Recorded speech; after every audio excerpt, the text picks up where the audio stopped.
কেন আজকে হিয়ারিং হলো না? তার কারণ আপনারা প্রত্যেকেই জানেন, এর আগের দিন প্রধান বিচারপতি এবং জাস্টিস সঞ্জয় কুমারের বেঞ্চ মামলাটি শুনেছিল। মামলাটি পুরো শুনানি তারাই শুনেছিল।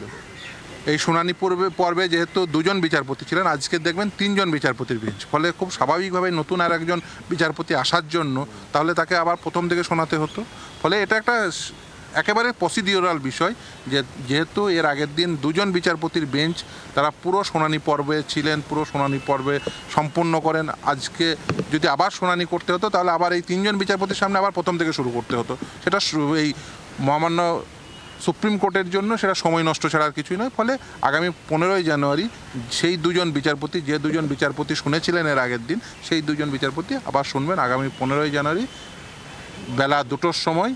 আবার সেই বেঞ্চ এই মামলাটি, স্কুল সার্ভিস কমিশন মামলাটি সিবিআই রিপোর্ট প্রসঙ্গে কিছু বলা হয়েছে না, সে কোনো একটা পক্ষ বলেছেন অলরেডি সিবিআই রিটার্ন স্টেটমেন্ট জমা দিয়েছেন, ফলে এই নিয়ে নতুন করে আর কি দেবেন।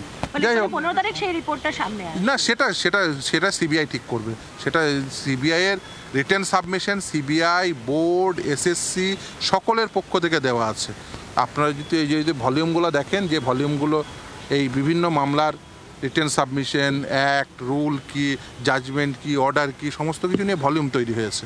সেই ভলিউমে অলরেডি রিটেন সাবমিশন বোর্ডের তরফ থেকে, এসএসসির তরফ থেকে, সিবিআইয়ের তরফ থেকে প্রত্যেকের রিটেন সাবমিশন জমা আছে, আমাদের তরফ থেকে।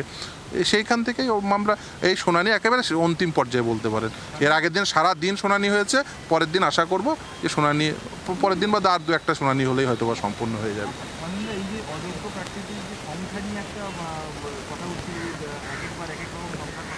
সেটা দেখুন, শুনানি যখন হবে নিশ্চিতভাবেই আমরা আমাদের সাবমিশন রাখবো।